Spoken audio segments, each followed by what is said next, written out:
Today's second reading is Psalm 66, 8-12. This reading may be found on page 528 in the Old Testament portion of your Pew Bibles.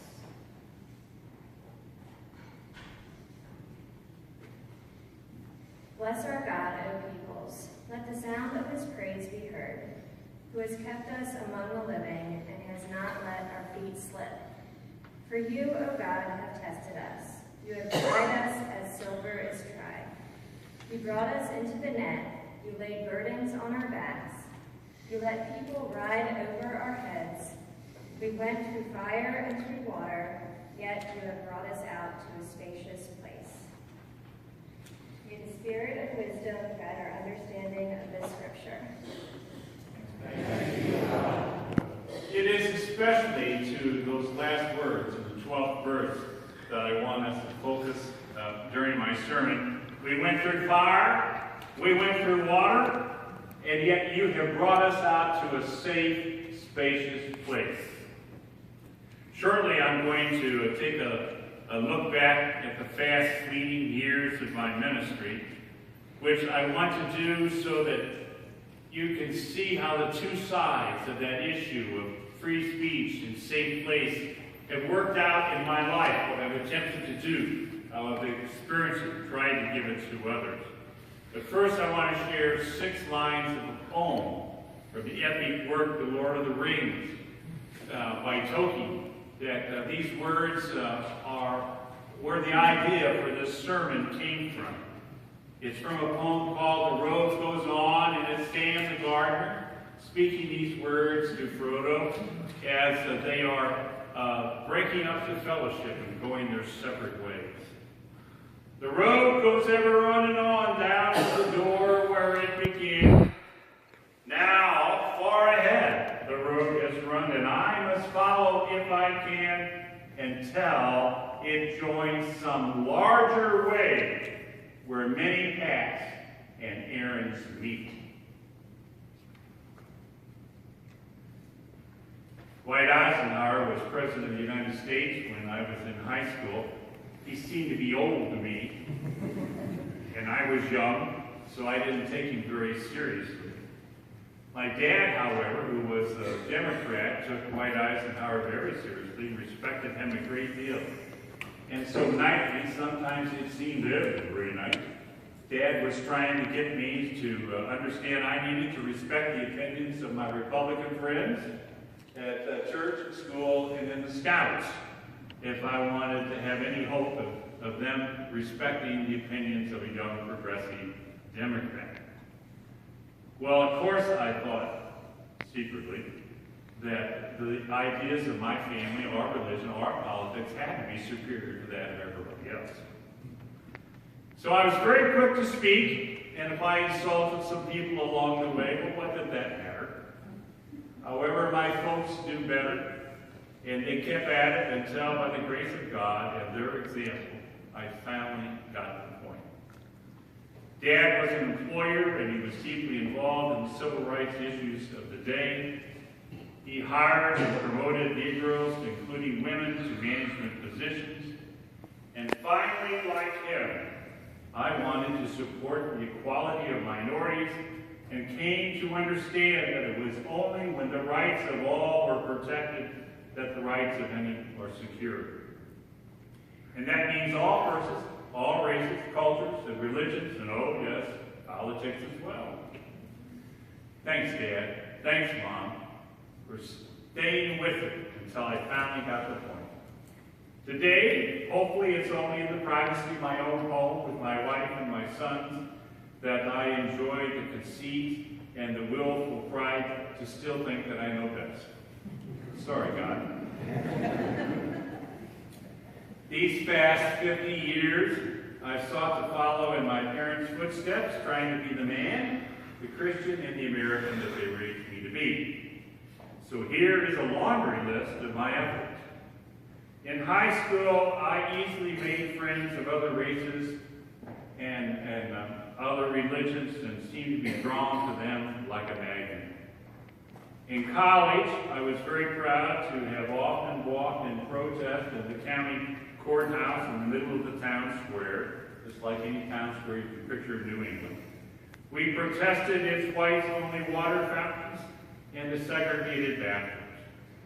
Also across the square at the drugstore, where everybody met at the soda counter, that was the gathering place, and they would not serve Negroes. And we protested there often as well. In seminary, I marched in the Homes Before Highways effort to create new housing before displacing the poor in Indianapolis as the freeways were being built. And I taught my high school CYF groups in church school concepts of equality that I knew very well their parents would never have approved of. In my first church near Fort Meade, I counseled draftees off to fight in Vietnam, and afterwards those that made their way to the sanctuary home broken from battle. My church helped to collect food for Resurrection City during the Poor People's March on Washington, and I drove car full after car full of food down there and would spend the day and loved it very much. I attended the encounter inaugural for President Nixon. I worked with church groups to build low-cost housing in Laurel, and we were successful. In Vienna, Virginia, Chris and I, plus Kevin Wiggs and Ron Hutchison, were the sponsors of a very large, diverse high school youth group. And CYF2 at Bethany Beach was one of the highlights of my life for many years, first as a counselor and then for a long time as the director. Oscar Haynes and I became good friends in 1968. We joined others and worked on civil rights issues and tried to crystallize, no, I think I need to say tried to radicalize, Alan, the regional church on the issues of race and poverty. In Baltimore, I was active in the ecumenical and the interfaith programs long before 9/11 and after 9/11. I can tell you that this town is difficult to get the citizens of the town or the churches to mobilize in anything. We were many times successful in influencing the bills in city council and working with large things like Johns Hopkins Hospital to give better contracts to its workers. We worked with the governor every year to determine what issues we would all fight together with in the General Assembly. At First Christian Church, I preached equality and civil rights. I sponsored the women's movement as it emerged in the struggle for gay rights. But I confess I was slow to coming to support gay marriage, and for that I apologize. I did have success in establishing safe places and free speech for 5 different congregations to share one sacred space. If you think that was easy, well, it wasn't. I do not judge if you support the things that I supported or none of them. And I realize that God has a sense of humor. Again and again, the politics of our best friends and our neighbors, for Chris and myself, have been good people who often see things very differently than we do. They're still great friends. We love to mix friends together over food at our home. Everybody eats, everybody talks, everybody likes each other. My dad especially worked to teach me to support the rights of the minorities in the congregation. Any congregation has a bunch of different types of minorities. And one of them is the political minority. There tends always to be in the congregation more people that support one party than the other. Dad taught me to understand that it was important to support the rights of everybody. As a pastor, I tried to pastor all equally, which they deserve and which my ordination vows require. So also, I think the participation in church for ministers and for lay people every Sunday morning is an effort to treat each other with respect, giving the same rights to others that you wish for yourselves. My concern is that sometimes this is a problem here at Christian Temple. And that's why I decided to make that the focus of my final sermon. It is, of course, a major problem in our country, so of course it's going to be a problem. It's a major problem around the world. All you have to do is turn on the TV and you see ruthless rain. Well, looking to the scripture for guidance on the theme of safe spaces and free speech, I'll wrap around the words, the road goes ever on. I quickly found Psalm 66, verse 12. We went through fire, we went through water, and yet you have brought us out to a spacious, safe place. When you look back over the history of the scripture, you quickly find that God did not keep the Jewish people from travails. They traveled many roads in their journeys towards finding and keeping the promised land. However, Yahweh was always there with them and always brought them back to a spacious, safe place where their own hard work would be its reward and they could seek to be their better selves. That certainly is the good news of Jesus Christ, our Lord and Savior.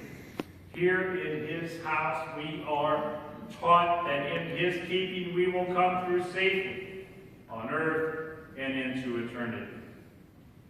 I looked up in Hebrew to see what the spacious places of Psalm 66 verse 12 meant. And guess what?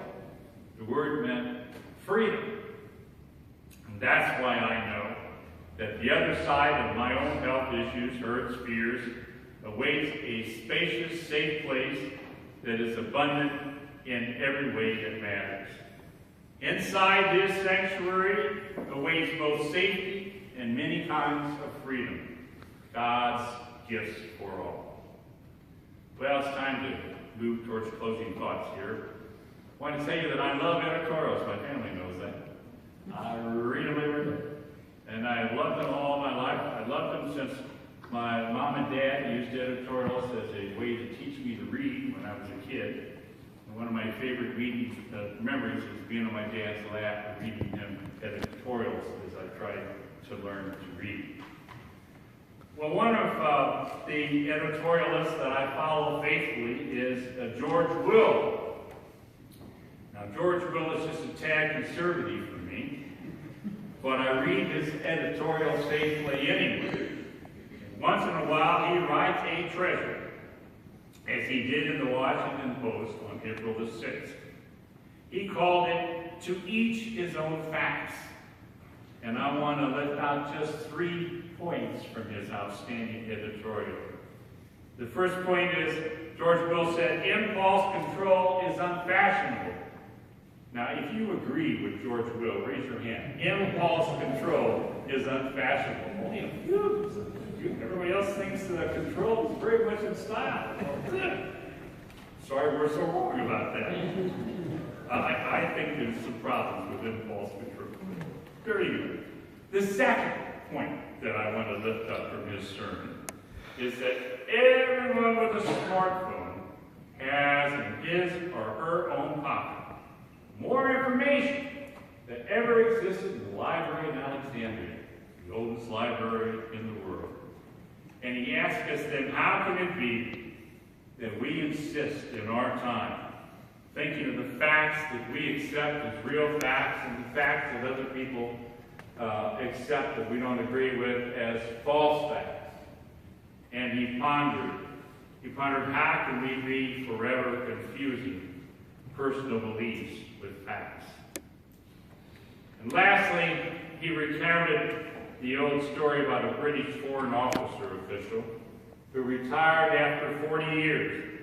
Every morning I went to the Prime Minister and I assured him that there would be no World War today. And I'm proud to say that in a career of 40 years, I was only wrong twice.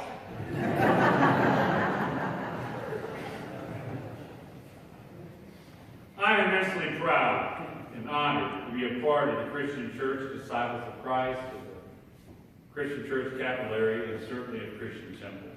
I'm no cynic. I trust the little children of our church. That hug, that blew me away. I trust the teenagers of our church.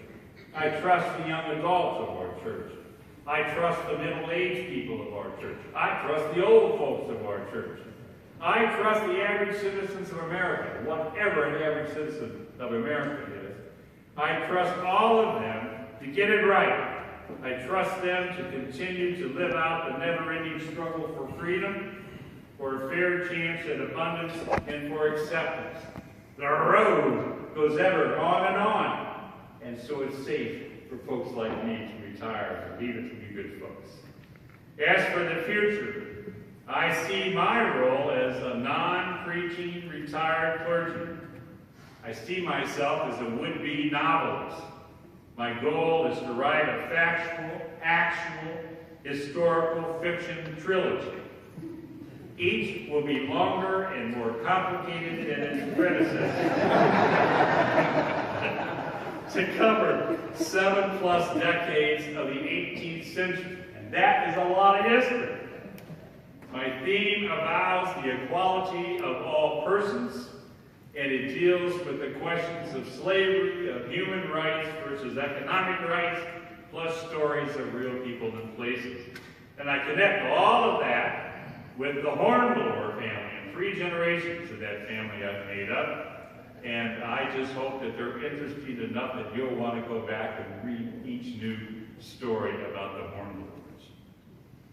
Well, for one last time as a preacher, Rick, I want to stand up here in the pulpit and I want to shout it from the mountaintop, I love Jesus. That feels good. I love Jesus. And Christian Temple. And I want to say that here, in this church, in this sanctuary, I feel safe. I feel wanted. I feel appreciated. And I believe that we can do that for everybody who visits this church and for all who stay and members. And I close restating the theme of the sermon.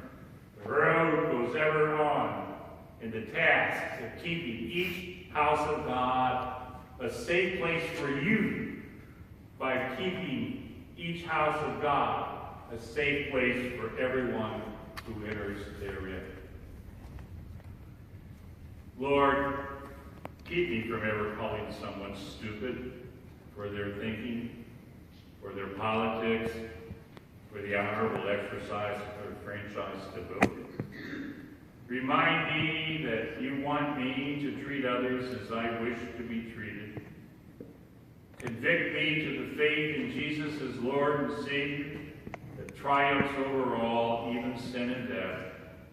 Lord, let us be united in the knowledge, the security, and the freedom that your road goes ever on and on.